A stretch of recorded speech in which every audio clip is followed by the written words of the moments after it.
ప్రతి ఇంట్లో కనీసం 2 మొక్కలు నాటాలని ముఖ్యమంత్రి రేవంత్ రెడ్డి పిలుపునిచ్చారు. పెరటిలో మొక్కలు పెంచినట్లే పర్యావరణం కోసం మహిళలు మొక్కలు నాటాలని సూచించారు. మహిళలను కోటీశ్వరులను చేసేందుకు కాంగ్రెస్ ప్రభుత్వం కృషి చేస్తోందని, గత ప్రభుత్వం 5 ఏళ్ల పాటు ఒక్క మహిళకు సైతం మంత్రి పదవి ఇవ్వలేదంటూ సీఎం విమర్శించారు.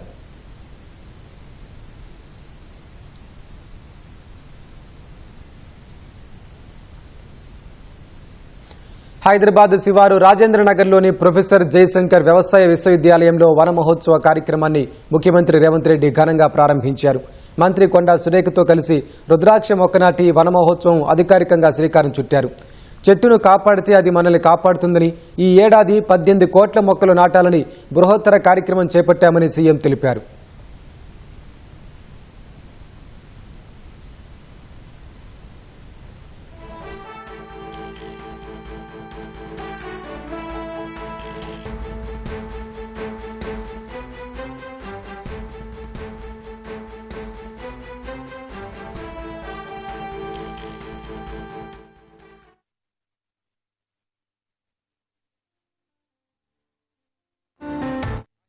కోటీశ్వరులను చేసేందుకు కాంగ్రెస్ ప్రభుత్వం కృషి చేస్తోందని, స్వయం సహాయక బృందాల్లో మహిళల సంఖ్య 65 లక్షల నుంచి 1 కోటి మందిని చేయాలని లక్ష్యంగా పెట్టుకున్నామని సీఎం తెలిపారు.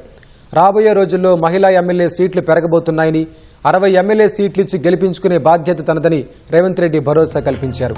ప్రతి ఇంట్లో కనీసం 2 చెట్లు నాటండని సీఎం పిలుపునిచ్చారు.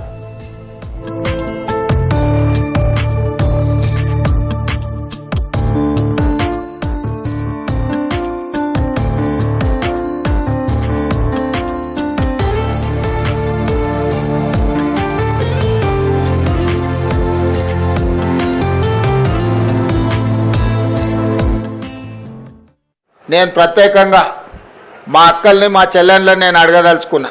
ఇంట్లో పిల్లల్ని పెంచడం తెలిసిన నైపుణ్యం ఉన్న మా అక్కలు పెరడిలో 2 చెట్లు పెంచితే ఎంత అద్భుతంగా, ఎంత గొప్పగా ఉంటుందో ఈరోజు మా అక్కలందరూ కూడా అమ్మ పేరు మీద చెట్టు నాటాలి అని దేశ ప్రధానమంత్రి గారు ఏదైతే అన్నారో, అమ్మ పేరు మీద పిల్లలు చెట్లు నాటితే తమ పిల్లలను చూసుకున్నట్టుగా పెంచడానికి అమ్మలు కూడా తలా 2 చెట్లు నాటి పెంచితే తెలంగాణ మొత్తం హరిత వనం అవుతుంది. తెలంగాణ మొత్తం ఆకుపచ్చ తెలంగాణగా మారుతుంది. ఈ రోజు అమ్మ ఒడిలో, అమ్మ బడిలో, అమ్మ పర్యవేక్షణలో ఏమి ఇచ్చినా వాటికి రక్షణ ఉంటుంది. అందుకే ఈరోజు అమ్మ ఆదర్శ పాఠశాల పేరు మీద గ్రామీణ ప్రాంతాలలో, తండాలలో, గూడాలలో, మారుమూల పల్లెల్లో ఉన్న పాఠశాలలన్నిటినీ ఈరోజు మా ఆడబిడ్డల చేతిలో పెట్టడం జరిగింది. పిల్లల అటెండెన్స్ పంతులు తీసుకుంటే పంతులు పాఠశాలకు వస్తుర్రా లేదా వాళ్ళ అటెండెన్స్ తీసుకునే బాధ్యత మా అక్కలకి ఇచ్చిన ఈ రోజు. ఎందుకంటే పిల్లల చదువు పట్ల శ్రద్ధ చూపించేది కన్న తల్లి కంటే ఎవరు ఎక్కువగా ఉండరు కాబట్టి ఈ రోజు పాఠశాలలు మా అక్కల చేతిలో పెట్టినాం. ఆడబిడ్డలకు మేలు జరగాలి, ఆడబిడ్డల ఆత్మ గౌరవంతో బ్రతకాలి అని ఈ రోజు కార్యక్రమం తీసుకున్నాం. గత 10 సంవత్సరాలు ఏ రోజు ఆడబిడ్డలు ఎట్లున్నారని ఆయన గారు పలకరించలే. 5 ఏళ్ళు అయితే మంత్రివర్గంలో మంత్రులు లేకుండా పోయారు. అందుకే ఈరోజు అన్ని విషయాలలో ఆడబిడ్డల్ని ముందు బాగాన ఉంచాలని ఇవాళ మీటింగ్లో కూడా మా అక్కలందరూ కూర్చున్నారు, వాళ్ళంతా బయట నిలబడ్డారు. ఇందిరమ్మ రాజ్యంలో ఆడబిడ్డ ఆత్మగౌరవం నిలబెట్టి ఆడబిడ్డల్ని కాపాడుకోవడమే ఇందిరమ్మ రాజ్యం యొక్క ఉద్దేశము, ఆలోచన. ఇవాళ ఇందిరమ్మ ఇండ్లు ఉన్నా, ఇండ్ల పట్టాలు ఇచ్చిన, గ్రామీణ ప్రాంతాలలో పేదలకు అసైన్మెంట్ పేర్ల మీద భూములు ఇచ్చిన, అడవుల్లో ఆదివాసీలకు పోడు భూముల పట్టాలు ఇచ్చిన, ఆనాడు ఇందిరమ్మనే ఇచ్చింది.